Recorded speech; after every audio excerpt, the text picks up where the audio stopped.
ഇന്ന് ഉണ്ടാക്കാൻ പോകുന്നൊരു കിടിലൻ ഫിഷ് ബിരിയാണിയാണ്. അപ്പോൾ എല്ലാവരും സബ്സ്ക്രൈബ് ചെയ്യുക. അയക്കോറ ബിരിയാണിയാണ്. അതിന് വേണ്ടി 1 കിലോ അരിക്ക് വേണ്ട വെള്ളം, പട്ട, ഏലക്കായ, പെരിഞ്ജീരകം, ക്യാരറ്റ്, നല്ല ജീരകം, ചപ്പ്, പുതിന ശകലം, ഇഞ്ചി വെളുത്തുള്ളി പേസ്റ്റ് ശകലം നന്നായി മിക്സ് ചെയ്യുക. പാകത്തിന് ഉപ്പിടുക. ഉപ്പിട്ടതിന് ശേഷം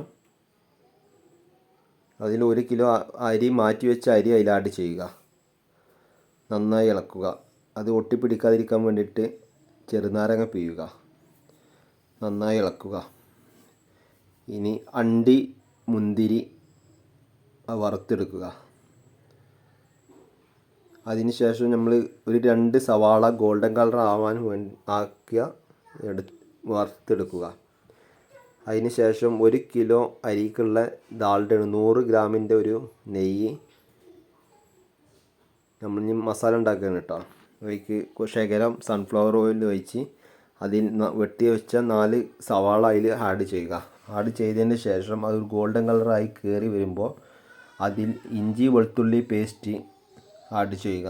ഇഞ്ചി വെളുത്തുള്ളി പേസ്റ്റ് ആഡ് ചെയ്തതിന് ശേഷം ആ പച്ചമണം പോകുന്നത് വരെ ഒന്ന് ഇളക്കി കൊടുക്കുക. അതിനുശേഷം മുറിച്ച് വെച്ച തക്കാളി, ഒരു 4 തക്കാളി അതിൽ ആഡ് ചെയ്യുക. അതിൽ 4 പീസ് മുളക്, 4 മുളകെടുത്ത് അരിഞ്ഞ് അതിലിടുക. അതിനുശേഷം നന്നായി ഇളക്കുക.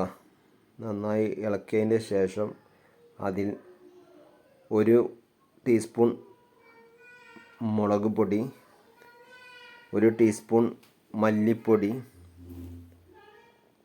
1 ടീസ്പൂൺ മഞ്ഞൾപ്പൊടി,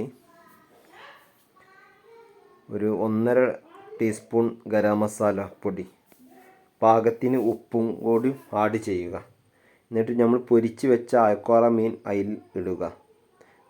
ഇട്ടതിൻ്റെ ശേഷം നന്നായി ഇളക്കി കൊടുക്കുക. നന്നായി ഇളക്കി കൊടുത്തതിന് ശേഷം അതിൽ വേവിച്ച് വെച്ച റൈസ് എടുത്തിട്ട് അതിൽ ആഡ് ചെയ്യുക. ഓരോ ലെയറാക്കി ഇട്ടാൽ മതി കേട്ടോ. നമ്മളെ ആ ചപ്പ്, പുതിന, അണ്ടി, പരിപ്പ്, മുന്തിരി എല്ലാം കൂടെ അതിൽ മിക്സ് ചെയ്തിട്ട് ദമ്മ് വെക്കുക. ഒരു 10-20 മിനിറ്റ് വെച്ചതിൻ്റെ ശേഷം ഇതാ നമ്മളെ ഫിഷ് ബിരിയാണി റെഡി ആയിരിക്കുന്നു. അത് നന്നായി മിക്സ് ചെയ്തതിൻ്റെ ശേഷം ഇതാ നമ്മളെ ഫിഷ് ബിരിയാണി റെഡിയായി. ഓക്കെ, എല്ലാവരും സബ്സ്ക്രൈബ് ചെയ്യും നമ്മളെ യൂട്യൂബ് ചാനൽ. ഓക്കെ.